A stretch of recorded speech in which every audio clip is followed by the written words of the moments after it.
있습니다. 오늘 말씀은 고린도전서 1장 1절에서 9절까지의 말씀입니다. 한 절씩 교독하도록 하겠습니다.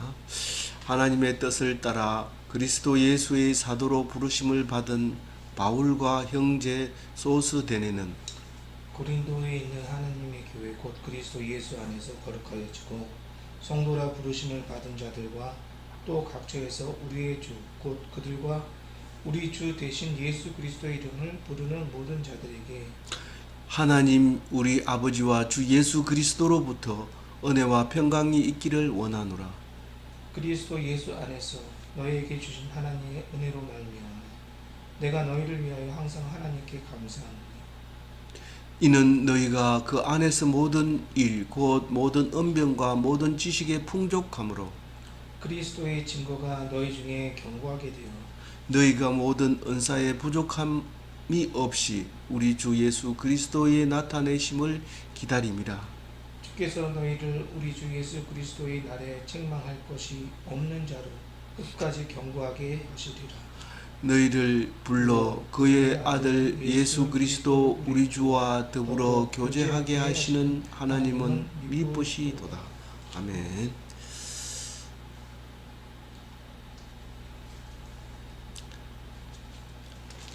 오늘 말씀은 고린도전서 1장 1절에서 9절 하나님의 뜻을 따라 그리스도 예수의 사도로 부르심을 받은 바울과 청년 소스데네는 오늘 이제 하박국을 어제 마치고 오늘 고린도전서를 시작해서 오늘 6월 1일이니까 한 달 동안 고린도전서를 묵상하게 됩니다. 이 고린도전서는 모든 신학이 들어있는 중요한 서적입니다. 이것은 어떤 거냐 하면 아들이 이 집을 떠나서 소문을 들어보니까 그 집을 떠나서 사는 그 삶이 아주 복잡하고 힘들어서 들려오는 소문에 의하면 정신분열이 일어났다고 하는 것을 말합니다. 그래서 그 아들을 위해서 글을 씁니다. 네가 왜 정신을 분열시키느냐? 정신을 단일화하고 정신을 하나님께 향해서 죽으면 죽고 살면 살고 하나님 뜻에 따라라. 그렇게 편지를 쓴 것이 이 고린도 전서입니다. 사실 이 고린도 전서는 사도 바울이 쓴 편지 중에서 네 번째 편지죠. 제일 밑에 나와 있는데 표가 나와 있는데 네 번째 편지인데 첫 번째는 갈라디아서, 두 번째는 데살로니가 전서, 세 번째는 데살로니가 후서, 그리고 고린도 전서를 썼습니다. 바울은 13번의 편지를 쓰지만 그 중에 네 번째 편지가 고린도 전서입니다. 사실은 데살로니가 전서, 후서 이래가지고 책 두 권으로 만들고 이래가지고 전서, 후서를 전부 그렇게 해서 숫자가 많이 늘어날 수도 있지만 어쨌든 권수는 66권이 다 그렇게 되어 있습니다. 상하, 전후 이렇게 나누어서 두 권씩 되어 있더라도 66권이고 어떤 편지는 1장으로 되어 있는 것도 있고 이렇기 때문에 우리는 어떤 그 중요성을 따질 때 수량이 많은 게 중요하냐 없는 게 중요하냐 이렇게 말할 수가 없습니다. 똑같이 하나님이 주시는 말씀이기 때문에 그래서 보면 바울 서신 13권 그리고 정확하지 않는 히브리서가 있는데 히브리서는 유일하게 히브리인들에게 쓴 편지인데 누가 쓴지 모르는데 그 다른 히브리인이 썼다고 하더라도 이것을 신학교에서는 항상 책을 만들 때 바울 서신 13권하고 같이 넣어서 14권을 같은 교과목으로 넣는 경우가 있습니다. 그런데 어쨌거나 이 13권 중에서 네 번째 쓴 편지가 어디서 고린도 전서는 고린도에 보내는 먼저 편지고 고린도 후서는 나중에 편지인데 첫 번째 편지가 이제 에베소에서 쓰게 되고 고린도로 가는 도중에 빌립보에서 한 번 더 쓰게 돼서 고린도 후서를 쓰게 됩니다. 그리고 고린도에 가가지고 로마서를 쓰게 됨으로써 이거 지금 쓰는 입장에서 보면 3차 전도 여행 때 신학이 완성됐다 이렇게 생각하면 되죠.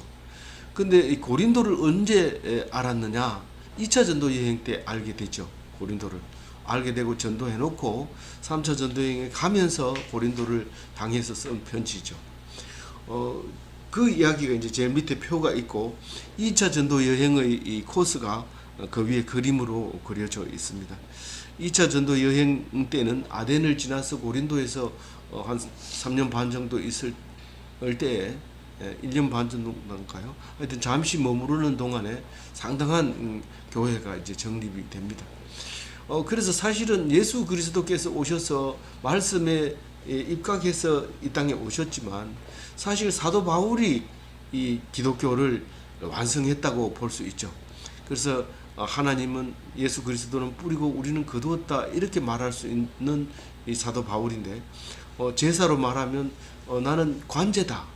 다 예수님께서 드린 희생 제물을 다 태우고 내가 마지막에 붓는 그 관제다, 전제다 그렇게 말할 때에 그것은 이제 내가 완성을 했다 그 말입니다. 베드로는 사실 교회의 바탕이다, 기본이다 이렇게 해서 베드로라는 이름을 줬지만 사실 신학적으로는 정립된 것은 바울 때문에 바울로 인해서 정립이 됐다고 볼 수 있습니다.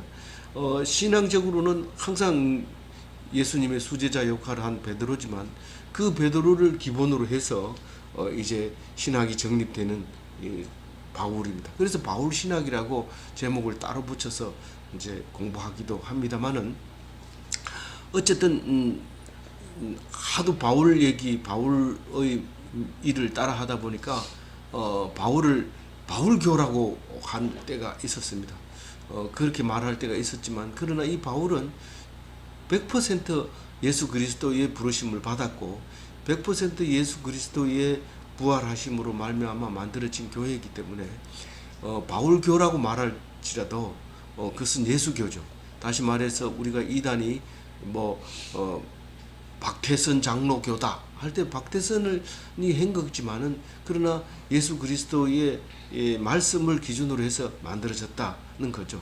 그래서 한때는 우리가 바울교라고 얘기를 할 때가 있었지만 그러나 바울이 없이는 예수 그리스도의 십자가 사랑을 우리는 깨달을 수 없는 그런 거죠. 그래서 이제 처음 서두가 오늘 말씀인데요. 오늘 서두가 말씀인데 첫 번째로 내가 누가 보내느냐 하면 바울과 소스데네가 편지를 보낸다 그렇게 얘기합니다. 이 제목만 그렇지 소스데네는 다시 안 나옵니다. 안 나오는데 이 소스데네는 누구냐면 사실은 고린도에 있던 사람이에요. 고린도에 있던 사람인데 지금 에베소에 같이 있다는 뜻이죠. 이 소스데네가 보통 사람이 아니고 당회장입니다. 회당장입니다. 회당장 이런 당회장하고 비슷한 말인데 당회장은 우리가 쓰는 장로교에서 쓰는 담임 목사를 말하는 건데 이 당회장이었던 이 고린도 회당의 당회장이었던 히브리인 유대인들의 회당의 당회장이었던 이 소스데네가 그 바울의 이 연설을 듣고 거기를 영접하고 이러는 바람에 재판을 받아서 유대인들에게 혼나게 됩니다. 근데 그때 이제 혼나게 될 때 로마 시대이기 때문에 그렇게 막 때리고 혼내줄 때 그 로마 총독이 있었는데 그 총독 이름이 갈리오였죠. 아가야 지방에 이스라엘하고 관계없이 아가야 지방 그 아테네 고린도 이쪽이 그 헬라 지방이죠. 그 아가야 지방이라고 하는데 거기 총독이 갈리오였는데 이 갈리오가 그냥 그 소스데네가 얻어맞는 걸 그냥 내버려 뒀다는 겁니다. 그래서 근데 이 갈리오가 그때 누구냐면 아주 짧게 통치를 했지만 어쨌든 네로 황제의 스승 세네카의 동생이었을 거다. 그렇게 말하고 있습니다. 뭐 기록 이제 역사적인 기록에도 나오고요. 이 헬라 시대 때부터는 기록이 정확합니다. 이제 역사적 고증이 나올 수 있는 거죠. 그래서 헬라가 유명하고 우리가 헬라 하는 거죠. 그리스라고 하는 거죠. 그래서 그랬는데 갈리오는 이제 나중에 이제 말로가 별로 좋지 않았다고 해요. 네로에 의해서 그런 이제 갈리오가 이 종교 전쟁에 나는 휘말려 들지 않겠다. 그래서 너희들끼리 싸우라 해서 이제 혼나게 되는데, 그때 2차 전도 여행 때 바울의 이야기를 듣고 혼난 사람인데, 그 사람이 이제 바울을 따라서 와서 3차 전도 여행을 떠나면서 이제 편지를 같이 에베소에서 쓰게 되는 모습을 이제 볼 수 있습니다.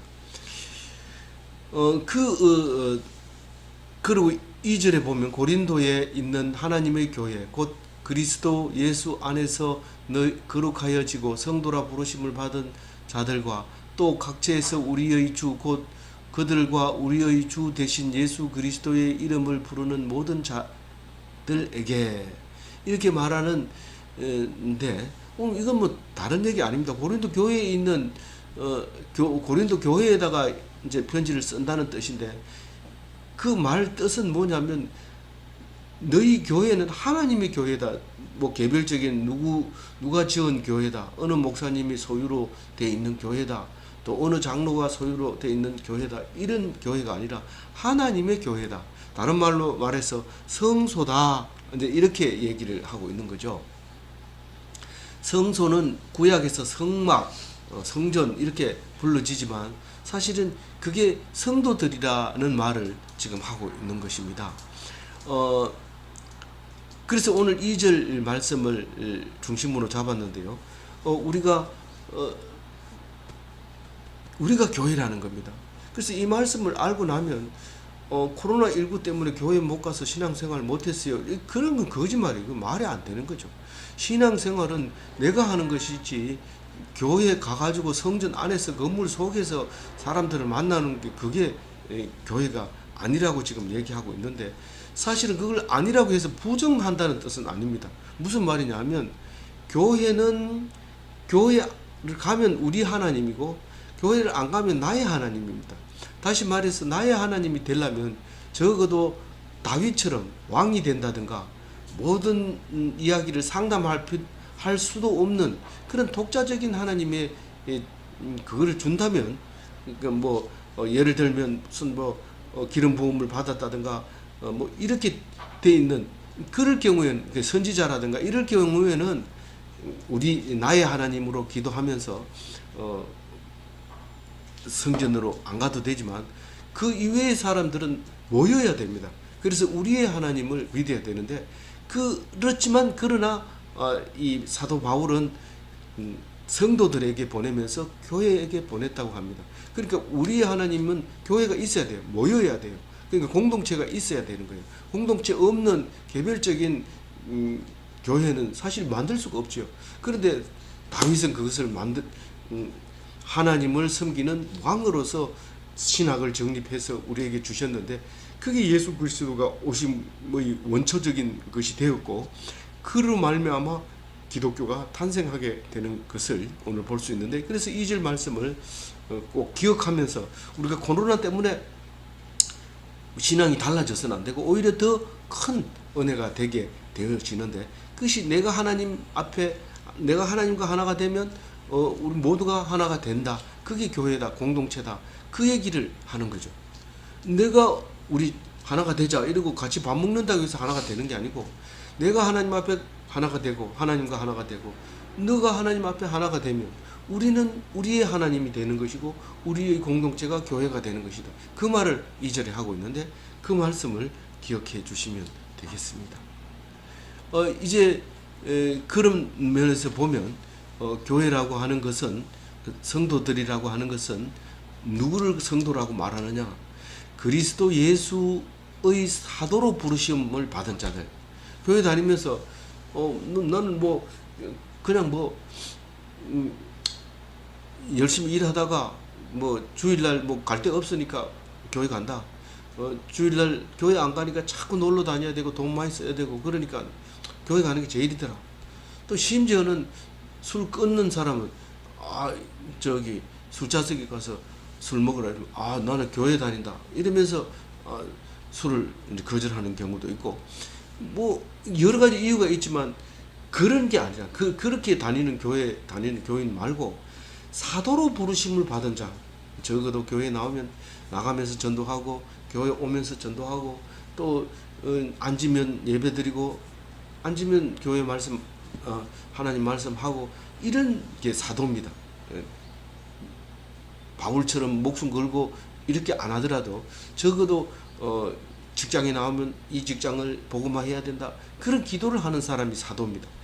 그 사람들이 성도라는 얘기입니다. 그 사람들이 성전이라는 겁니다. 다른 사람 얘기하는 게 아니고. 그리고 또 두 번째로 얘기하는 것은 예수 그리스도의 이름을 부르는 자들. 이렇게 얘기하니까 주야 주야 소리만 지르는데 그렇게 부르는 사람들 속에 이런 것이 있어요. 이런 사람들이 장소에 관계없이 그렇게 세계 방방곡곡에 사는 사람들을 말하는 거죠. 근데 그 사람들이 주가 되는 그리스도, 그 그리스도를 부르는 사람, 주여 주여 입만 가지고 하는 게 아니라 정말 주인으로서 내가 무슨 일을 해야 됩니까? 주여 이렇게 했을 때 주님이 대답하거든요. 그 대답을 듣고 실행하는 자를 말하는 거지, 그 소리만 듣는 그 사람 아니고, 그 소리를 질렀을 때 그 소리를 듣고 그 소리를 그대로 믿고 행하는 자가를 주여 주여 하는 그 소리,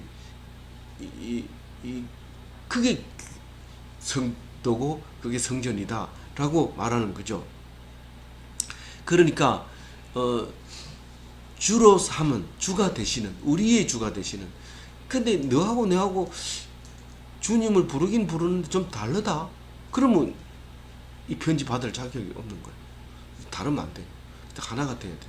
그걸 보면 고린도전서 뒤쪽에 보면 너희는 너희가 하나님의 성전인 것과 하나님의 성령이 너희 안에 거하시는 것을 알지 못하느냐. 성령이 그 속에 거해야 이제 이 편지 받을 자격이 있는 거예요. 우리의 성도로서, 이 성전으로서 받을 자격이 있는 거예요. 그래서 어떤 편지든지 처음에 이제 인사를 하죠. 인사가 우리에게 주시는 은혜와 평강을 이야기합니다. 그 은혜와 평강을 받을 수 있는 것은 어떤 것인가? 3절 같이 읽어볼게요. 하나님 우리 아버지와 주 예수 그리스도로부터 은혜와 평강이 있기를 원하노라. 이 짧은 말이지만 우리가 자세히 들여다보면 하나님이 주시는 은혜와 평강이구나. 우리 속에 들어있는 은혜와 평강이, 하나님을 떠나서 하나님을 생각하지 않고 야 네가 은혜가 있어야지, 평강이 있어야지, 그리고 아무리 얘기해도 소용이 없어요. 우리 속에 하나님이 있어야 돼요. 그러니까 하나님이 주시는 은혜와 평강을 우리는 가져야 되지, 돈이 많다고 해서 야 하나님의 은혜다.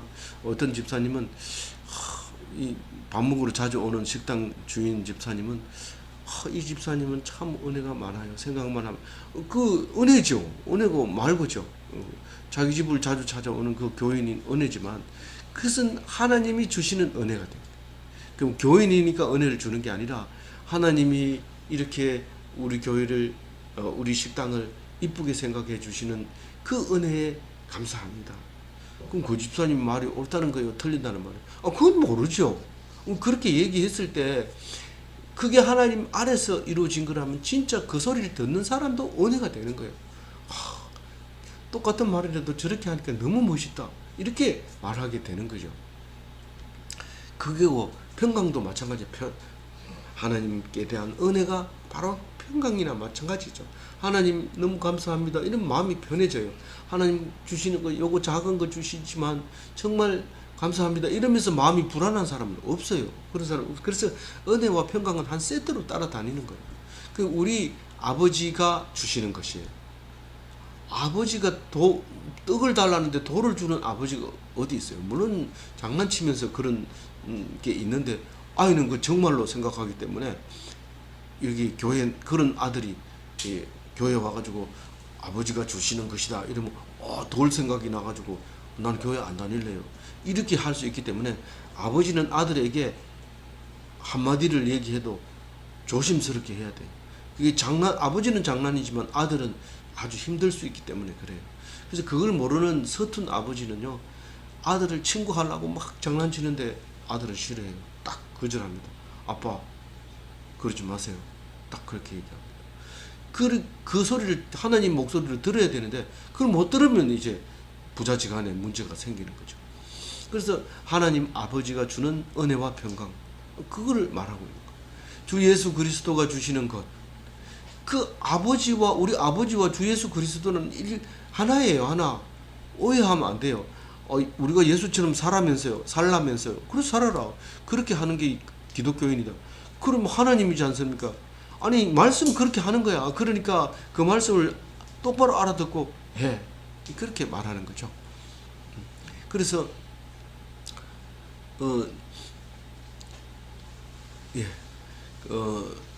그렇게 말할 때에 우리는 하나님이 우리에 주는 은혜와 평강이 참 평강과 참 은혜다, 그런 말을 하고 있습니다.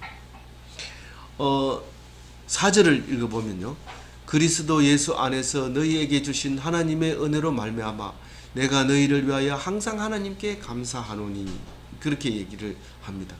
그러니까 이 바울과 소스데네가 감사하고 있는 것이 무엇이냐 하면은 그게 이제 4절에 말하고 있는 거죠. 예수 그리스도 안에서 하는 감사다, 이 말입니다. 무슨 헌금을 많이 해서 감사하다, 누가 뭐 밥 사줘서 감사하다, 너희들이 좋아하니까 감사하다, 이게 아니라 예수 그리스도 안에서 감사하다. 그 밖에 다른 일로 만나다든가 뭐 다른 것으로 감사하는 것이 아니다. 그리고 너희에게 주신 하나님의 은혜를 감사한다. 이게 이제 사실 소문 듣고 하는 말이죠. 4절 말씀 속에서 너희에게 주신 하나님의 은혜로 말미암아 감사한다 할 때 너희에게 뭘 줬는지 압니까? 소문으로 들어보니까 은혜가 가득했던 거죠. 그 은혜로 말미암아 내가 너희들 하나님께 감사한다. 바울과 소스데네는 하나님께 감사한다. 너희를 위해서 항상 감사한다. 아니, 뭔지도 모르고 그냥 항상 감사합니까? 그러니까 믿는 거죠. 믿고 그렇게 감사하는 거죠. 너희가 하나님 은혜 속에서 풍성한 삶을 살고 있는 것을 생각할 때마다, 기도할 때마다 고린도 교회를 풍성하게 해주셔서 감사합니다, 이렇게 기도하는 거죠. 편지를 쓴 거 보면 너무 많아요, 감사 종류가. 그래서 무슨 뭡니까? 이것도 기도했다고 저것도 기도했다고. 근데 기도 소리 가만 들어보면 그 소리도 안 하고 기도했다는 거예요. 그럼 언제 기도합니까? 항상 감사하다, 항상 기도한다, 그렇게 했을 때 우리는 오해하면 안 돼요. 오해하면 이건 항상 하나님 앞에 감사한다고 믿으면 돼요. 근데 막 따지고 큰 소리로 기도했냐, 속으로 기도했냐, 눈 감고 기도했냐, 엎드려 기도했냐, 이렇게 따지면 안 되는 거예요. 이 기도는 항상 드리는 기다, 이렇게 생각하고 믿어야 돼요. 근데 그 항상 드리는 기도의 내용에 대해서 5절에 말하고 있어요. 이는 너희가 그 안에서 모든 일 곧 모든 언변과 모든 지식에 풍족함으로, 이렇게 6절까지 이어서 읽으면 그리스도의 증거가 너희 중에 견고하게 되어, 7절까지 마저 읽으면 너희가 모든 은사에 부족함이 없이 우리 주 예수 그리스도의 나타나심을 기다립니다. 사실은 너희에게 항상 드리는 감사는, 너희를 위하여 항상 드리는 감사, 하나님 고린도 교회를 주셔서 감사합니다, 이 말의 근본적인 키포인트는 어디냐 하면은 예수 재림의 날을 기다리는 거, 그걸 감사하고 있는 거죠. 그런데 그 모습이 어떠냐 하면 너희들이 그리스도 안에서 항상 있다, 코람데오의 말을 하고 코람데오의 행위를 하는 것에 대해서 항상 감사한다. 그 코람데오의 말이 뭡니까? 라고 물으면 말하는 것과 지식입니다. 이때는 헬라 시대이기 때문에 말 잘하는 게 굉장히 중요합니다. 그래서 첫 번째 박사가 철학 박사죠. 그리스에서 하는 철학 박사가 최고의 철천 박사입니다. 그 다음에 나중에 이제 의학 박사도 나오고 이제 뭐 여러 가지 박사, 거의 마지막 가까이에는 공학 박사, 그다음에 무슨 뭐 이런 게 나오지만은 우리나라 공학 박사는 뭐 1호 박사를 제가 알고 있는데 서로 박사를 주고 그래서 만드는 거죠. 근데 전기공학 박사죠. 근데 그런 그 언변과 모든 지식이 풍족한, 언변과 지식은 같은 걸로 이제 묶어져 있는 거죠. 그것도 한 쌍으로 되어 있는 거죠. 지식에서 말이 나온다는 것을 가지고 있으니까요. 근데 지식에서 나옵니까? 거짓말 하는 거 보면 알죠. 들으면 거짓말인지 알죠. 그렇다고 거짓말이라고 대놓고 말을 못해서 그냥 넘어가니까 자기는 말 잘하는 걸로 생각하는데, 그거는 다은인, 강은 뭐 그렇게 표현할 수 있는 거죠. 대은, 광은, 다은, 이거 다, 이거는 여기에 해당되는 게 아니에요. 그냥 앉아서 논리 정연하게 얘기하는, 그러니까 나눔을 많이 한 사람들의 언변, 그래서 그 모든 지식이 풍부한 속에 하는 그 언변을 말하고 있는 거예요. 그게 그리스도 안에서 하는 말인 거죠. 그런데 그 말이 다른 말이 아니고 그리스도를 증거하는 말이 6절 말이 그 말이에요.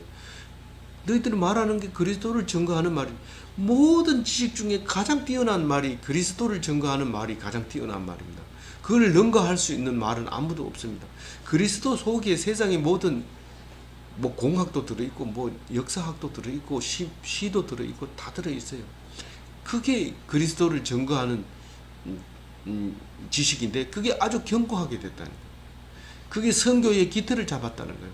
우리가 사도 바울이 기독교의 기본이 됐다고 말하는 것처럼, 그게 너희들이 내가 하는 지식, 내가 말하는 말, 그것이 기본이 돼서 너희들이 늘 마지막 재림 예수를 기다리고 있다는 것에 대해서 우리는 항상 감사한다. 그러면서 개별적으로 그렇게 말을 하는 게 아니라 모여서 모여서 하는 거 뭡니까? 모여서 하는 나눔, 그거를 하고 있는 너희들이라고 말을 합니다. 그러니까 혼자서는 안 돼요. 혼자서 나누면 안 돼요. 꼭 교회 안에서 나누어야 돼요. 그래서 우리의 하나님이라고 말하게 되는 거죠. 다윗이 나의 하나님이라고 하는 말이 거기서 끝나면 안 되고 1차적으로는 나의 하나님입니다. 나의 하나님 없으면 안 돼요. 나의 하나님을 만나고 그 다음에 교회에서는 우리의 하나님으로 통하게 되는 이야기를 하고 있는 거죠. 그래서 그리스도의 재림의 날을 너희 중에서, 고린도 교인들 속에서 바울 신학을 정립해 나가는 것에 대해서 하나님께 항상 감사한다. 그러면서 그렇게 하는 데 대해서 너희들에게는 은사가 부족함이 없다. 이렇게 얘기합니다. 아니 나는 학교 바울처럼 공부한 것도 아니고 뭐 그렇습니다. 이렇게 했을 때도 부족함이 없다고 말하는 이유는, 우리는 어떤 일이든지 자기 나름대로 자리가 있습니다.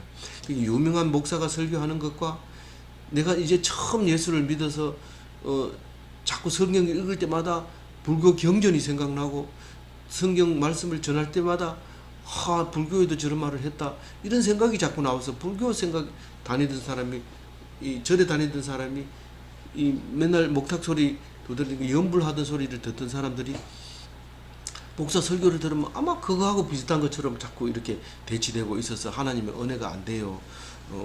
도로 절로 돌아갈까 봐요. 절로 가면은 절로 가는 거죠. 그건 뭐 할 수 없어요. 그 이리로 와야 돼요. 절로 가지 말고 이리 교회로 와라. 이렇게 하면서 하나하나 고쳐줘야지. 생각하지 마. 돌아서지 마. 이렇게 하면 점점 안 됩니다. 그래서 하나님 말씀 자꾸 집어넣으면 그게 생각이 쭉 밀려가면서 채워 넣어야 되지. 그것을 강제로 떼내면은 죽어버려요. 하나님 말씀으로 집어넣어서 그 생각이 빠져나가게 해줘요. 늘 날마다 그렇게 얘기를 해줘야 되죠. 그래서 이제 그게 이제 6절의 말이 너희 중에서, 이 말이 그 소리입니다. 그리고 7절에 너희의 은사가 부족함이 없다는 얘기는 각각의 특별한 은총을 가지고 있다는 거고, 그 7절의 마지막에 그날을 기다리는 그것이, 구원의 소망을 가지고 그날을 기다리는 것이, 그게 늘 우리의 기도하면서 감사하는 이야기다. 그날이 뭡니까? 예수 그리스도의 재림의 날. 이게 구원의 날인데, 믿지 않는 사람은 심판의 날이죠. 그래서 기다리면 구원의 날이구나 이런 거지만, 설마 그런 날이 올라고, 나는 뭐 이렇게 죄를 지어서 죄를 심판받는 날은 안 올 거야, 여태까지 안 왔는데, 이렇게 하면 그건 심판 날입니다. 그런데 그 날을 기다리는 때 조금도 부족함이 없는 그 고린도 교회의 사람들에게 늘 기도할 때마다 감사하면서 기도한다, 그 말을 하고 있는 거죠. 8절에 보면 주께서 너희를 우리 주 예수 그리스도의 날에 책망할 것이 없는 자로 끝까지 견고하게 하시리라. 내가 믿는 거죠, 끝까지. 이제 9절입니다. 너희를 불러 그의 아들 예수 그리스도 우리 주와 더불어 하시게 하는 하나님이 미쁘시도다. 이게 마지막 절이네요. 그러면 이게 무슨 말일까요? 이게 무슨 말일까요? 우리가 하나 되는 길은요, 이거밖에 없어요. 너희들을 쫙 불러가지고, 그러니까 성도죠. 성도를 불러가지고 성도들끼리 교제해. 그래놨어요. 읽어보세요. 다시 읽어보세요. 그게 그렇게 써놨어요. 너희들 다 불러가지고 너희들끼리 교제하라고 해놨어요. 아니잖아요. 어떻게 했어요? 그의 아들 예수 그리스도와 우리 주와 더불어 교제하시는 하나님을 미쁘시도다. 하나님과 교제하라는 거예요. 하나님과 교제하는 건 말씀 공부하는 밖에 없죠. 하나님은 말씀으로 우리와 교제를 하고 서로 나누고 하나가 되잖아요. 모여가지고 파티를 하면 안 돼요. 무슨 파티? 미시파티? 미시파트, 그거는 정의니까 이건 성경 읽는 거죠. 그 파티가 성경 읽는 거예요. 너희의 주님이 너를 도우시리라. 어떻게까지? 제가 지금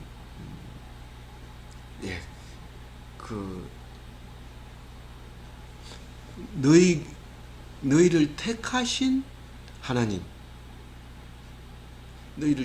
내가 교회 나오는 게 교회가 좋더라 이러고 내가 나가는 게 아니라, 하나님이 나를 택해서 교회에 딱 앉혀놓고 하나님의 아들과 교제하시기를 원하시는, 교제하시는 하나님, 교제하게 하시는 하나님.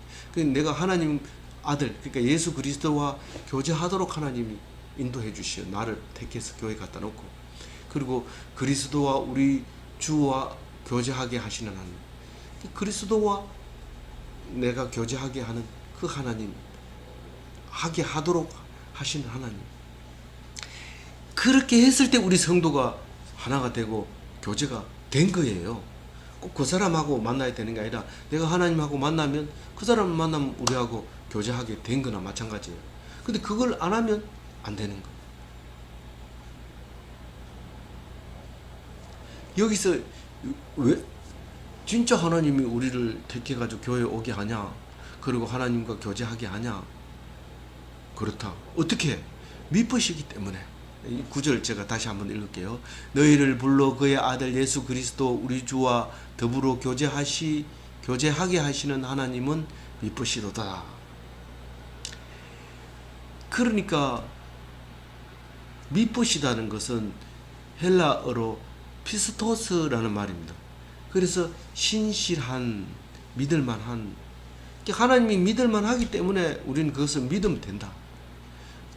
내가 스스로 왔는데요. 아니다. 하나님이 택해 주셨다. 그 말을 하고 있는 거죠. 그래서 교회 기분 나빠 안 가. 그러면 하나님이 안 택한 거지 마음대로 해라. 그러다 보면 뒤에 와보면 앉아있어요. 근데 가자. 그래도 그게 하나님의 뜻이 아니다. 네 교회 가는 게 중요하다. 가자. 이래가 데려다 앉혀놓으면 뭐라고 하면 그럼 안 갈래. 계속 이렇게 하는 거예요.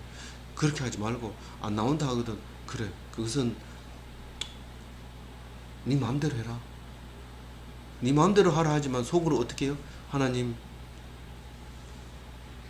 하나님이 뜻이 합당하면 교회 오게 하세요. 그리고 딱 잊어버려요.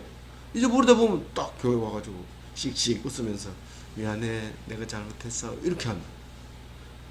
잊지 마세요. 절대로 잊지 마세요. 강제로 교회 끌고 온다고 해서 될 일이 아닙니다. 야단치면 그때만 오지 그 다음엔 안 옵니다. 그래서 오늘 고린도전서 한 달 동안 묵상하면서 고린도전서가 무엇 때문에 쓰여졌고 누구가 누구에게 쓰여진 것이고 그 속에 어떤 말을 하는지, 그게 기독교인의 교리고 기독교인의 행위 지침서고 그런 겁니다. 이 속에서 여러 계명을 찾아내셔서 생활의 지침서가 되고 생활의 가이드가 되고 매뉴얼이 되고, 그 매뉴얼을 꼭 붙잡고 살아가는 흔들림 없는 기독교인이 되시기 바랍니다. 네, 기도하겠습니다. 하나님 감사합니다. 오늘 월요일 아침 첫 시간 하루를 시작하기 전에 말씀을 묵상하게 해주셔서 감사합니다. 이 말씀 꼭 붙잡고 하나님 나라에 들어가게 하여 주옵소서. 그날을 기다리는 하나님 백성 되게 하여 주옵소서. 대구 보건대학을 주셨사오니 이제 얼마 남지 않는 이 세 달간 하나님 붙잡고 끝까지 완주할 수 있도록 사탄 마귀 틈타지 않도록 주님 도와주시고 인도하여 주옵소서.